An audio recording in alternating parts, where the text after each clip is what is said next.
All right. Let's see what we're going to play on the old PS4 today. Nah.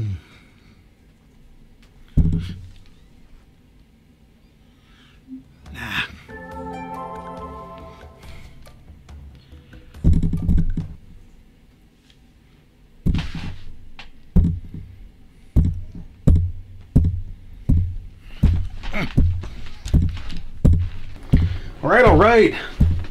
Hold on. Jeez. Who's it? Whoa.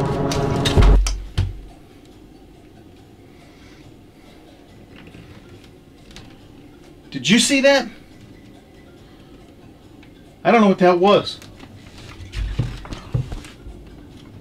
I think I know what that was, but I don't think I want to know what that was.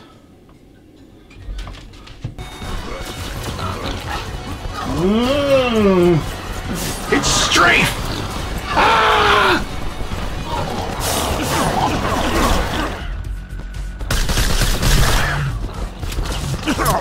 Hi everybody, this is Chad the Gaming Dad here once again on Dad's Games with another episode of Fun or Run. The review show where we take a quick look at a game and then let you know whether or not it is fun or if you should run.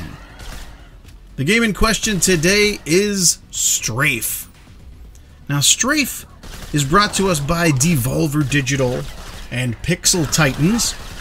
And just like what you would expect from games from Devolver Digital, this one's got a bit of an edge to it.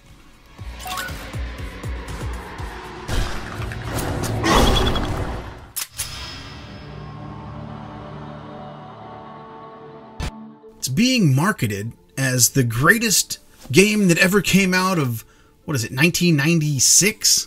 1998? But either way, it's a completely tongue-in-cheek way of looking at this game. The tutorial is hilarious. It's got full motion video, complete with bad tracking from a VCR or something like that. They went all out on the crazy nostalgia for the 90s on this one. Basically what this game is trying to emulate is games like Quake or Doom, games like that from the 90s that were quick shooters. Actually, I think it sort of feels a little bit like Unreal Tournament.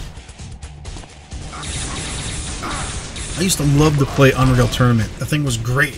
When the guy would be like, Mega Kill, Ultra Kill, all those different kills. Those are great. And then at times, this game reminds me a lot of Dark Forces,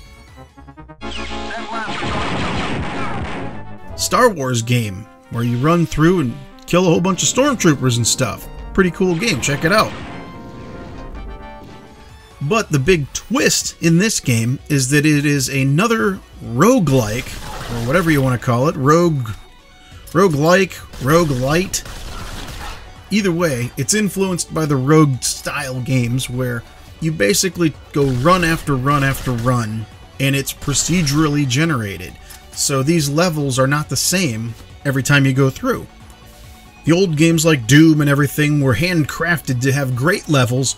This one just gives you a bunch of chunks of levels that are randomly arranged every time. It is kind of cool, but every now and then you get one that doesn't quite work just right because, again, it wasn't crafted, it was just sort of randomly spewed out. The other thing about Strafe is that this game is very difficult. The enemies barrel towards you with reckless abandon, and they are relentless. They come straight for you, and all they want to do is kill. That's all they know on their mind. Kill, kill, kill, kill. You're going to be killing lots and lots of these guys with your weapons, and you can even pick up barrels and throw them at people, things like that. I loosely use the term people. I think these are not people. There's robots, too.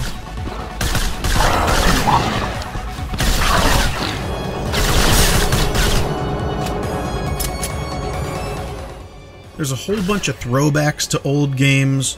You can even unlock what looks to be a Wolfenstein 3D type of a game. But here's the real kicker. I didn't know this when I first started playing it, but I learned it from reading things online and watching some other videos.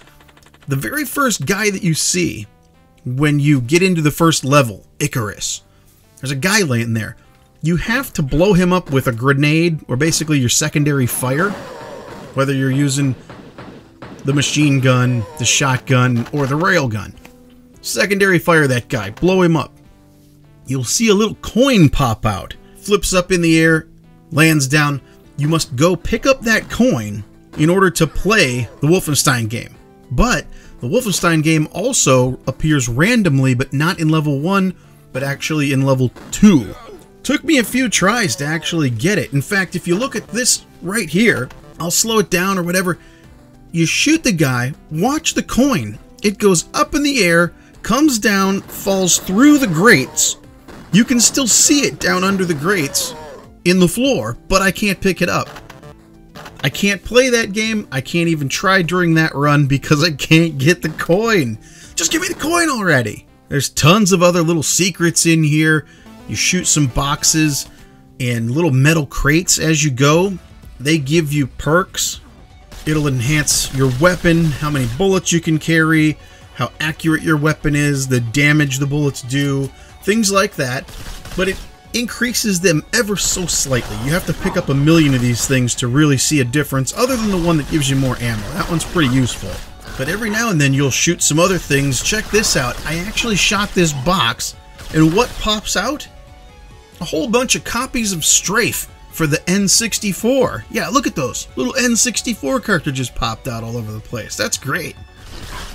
The graphics here are intentionally old school, but I think they look pretty good and they work very well. They remind me a lot of the Brutal games, you know, Brutal Doom, Brutal Wolfenstein, things like that, where the blood splatters everywhere and splashes on the walls and stays there, paints the whole place red. The gunplay's decent. It's not that great because the audio isn't, you know, it's not so booming. You need something like Indiana Jones type stuff, you know, boom, boom, big noises, right? Loud noises! But we need all that kind of stuff to make the guns feel good. These ones just kind of crackle and pop a little bit. They're not so hot. And then when you shoot the guys, I mean, their heads pop off and they spray blood everywhere. It's kind of cool, but hard to say. It just lacks some of the punch. But you're not really worried about that because these guys that are coming after you are relentless. They just keep coming. They just keep coming. So the fun of this game is the speed of it. You must run around quickly, and you have to, like, just get all those lucky shots while you're jumping over people, running around corners, dodging, weaving, all of that. So with all of that said, this game sounds pretty good. But I'm here to tell you, there's some big problems. Big problems. I'm playing it on the PS4. Regular old standard PS4, not a Pro. And this game chugs. I mean, the fan comes on my PS4. It starts blowing like a leaf blower because it's working so hard. Why does my PS4 have to work so hard to play this game? Is it that poorly optimized? The answer, I think, is yes. I understand that because it's procedurally generated before each level opens up, it takes a second for it to do some calculations to rearrange the rooms or whatever. I'll give it a pass on that. But once those rooms are arranged, there should be more than enough power and memory and everything else inside a PS4 to run this game. This thing is not super graphics intense and stuff. You know, it's not. But when there's a whole bunch of enemies on screen, the frame rate just dives down into the basement. It's terrible. It's really borderline unplayable at certain points. It gets down so low, and the frame rate is so slow. Right when you're having a good time with this thing, right when you think it's amazing and it's awesome, and yeah, you're taking me back to the old days when I used to play on my PC, and then it runs like absolute crap. That's not excusable. I'm sorry, why is this becoming the trend? I've reviewed a few games now that they all come out in broken states. I don't get it. And if you think it's bad when you're playing in the actual Strafe story mode, there's a secondary game on here, and it's called Murder Zone. Murder Zone.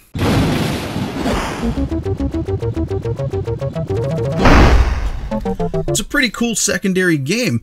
You're supposed to just go through waves and waves of enemies. You try to survive through 10 waves and collect up as many gallons of blood as you can to fill out this sort of, I don't know, progression bar that they have where it unlocks more perks and things.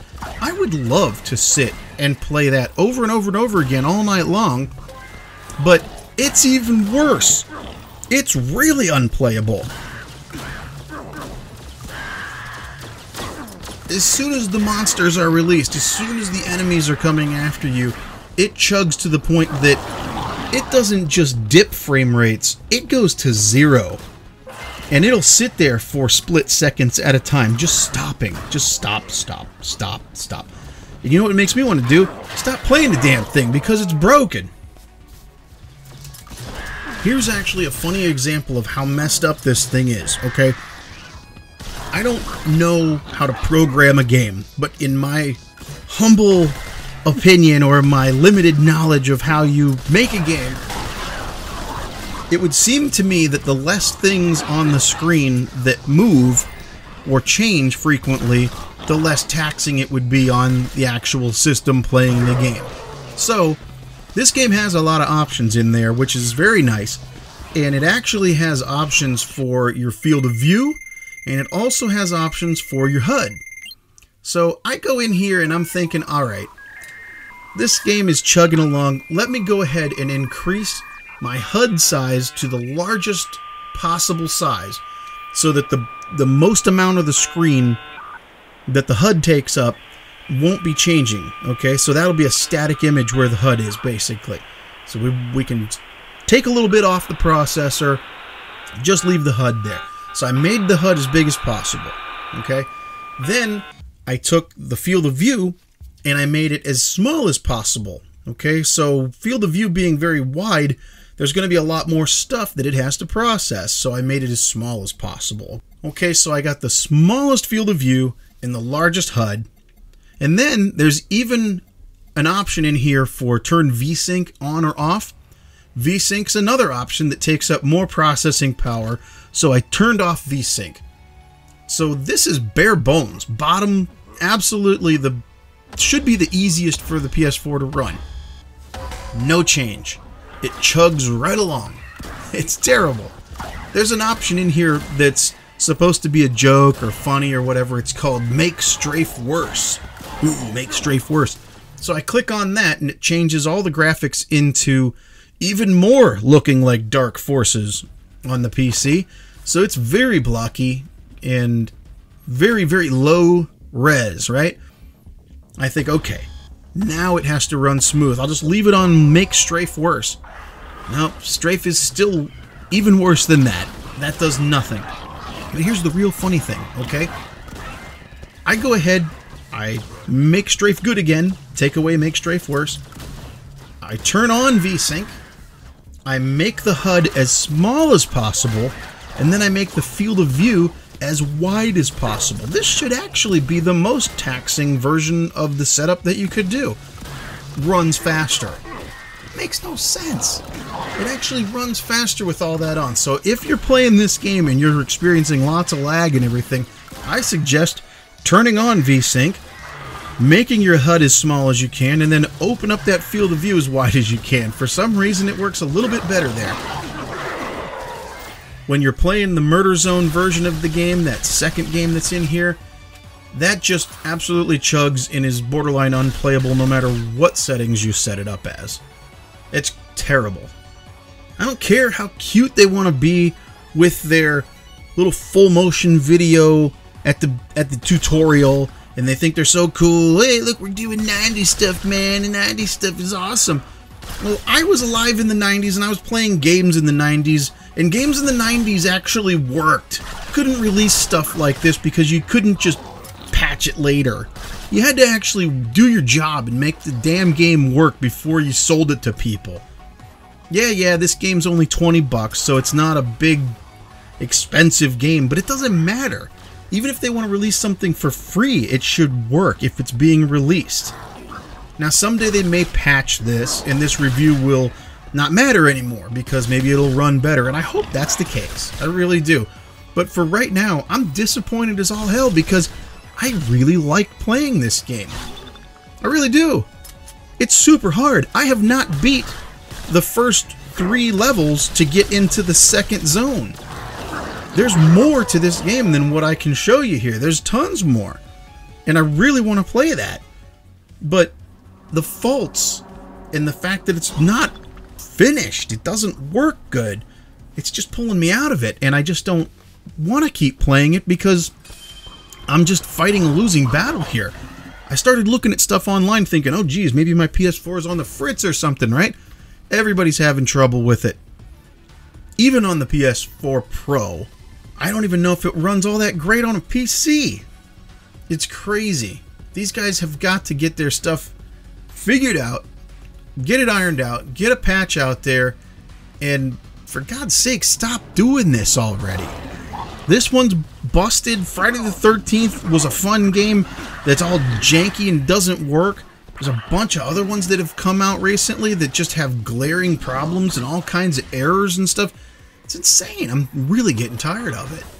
It's a good thing I got my retro games because at least I know those work. There's so many cool things that this game does. Throwbacks to old games. I mean, heck, at the very beginning, if you just decide not to pick up a gun, there's 3 guns. If you just walk away and don't pick up a gun, the first weapon you get is this big monkey wrench. An obvious throwback to Half-Life. Super cool. The N64 cartridge thing I was telling you about. Awesome. The Wolfenstein thing. Awesome. There's a bunch more secrets. There's a bunch more hidden things in here. This game would be great. And yeah, the enemies are repetitive and things like that, but who cares? It would just be a fun time to sit down and play for a half hour, 20 minutes, whatever. It doesn't require a lot of your time. One other thing I have to note is this is supposed to be kind of a roguelike or whatever. I played Rogue Legacy and some of the other roguelikes that are out there, and it seems like not only do you need to have randomly generated levels to be a roguelike, but it seems like you need to have something to spend your money on or your scrap. In this game, you pick up scrap along the way, but you can only use that scrap while you're in the level at certain vendors to buy maybe some more shields or some more ammo or something like that, but that's it. Maybe I just didn't get far enough along to see it yet, but I know later on you can find little pieces and parts to unlock more portals so that instead of jumping to level 1, you can jump to level 2 and 3 and so on.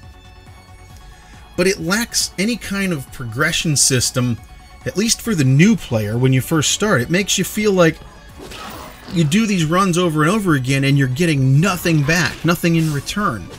At least with other rogue games, you would get whatever money or coins or whatever you got during that run, you'd go back and you'd level up your guy a little bit, and then you'd take another run. Get a few more coins, go back, level him up a little bit more, he's a little bit stronger, do a little bit better run, get a couple more coins, okay, go back, spend some more, do another run. That was the loop. Where's the payoff in this thing? I think it's missing something. I really think it's missing that step where you use what you got during your run to power yourself up a little bit more to get further next time. I don't know. It just seems like it's missing that. And it's missing a lot of other things. And it's missing them finishing the actual game before they put it out because it's a broken mess. So, till next time, remember, you never outgrow video games. My name's Chad the Gaming Dad. And for Strafe, oh yeah, until they finish this thing, it's absolutely run.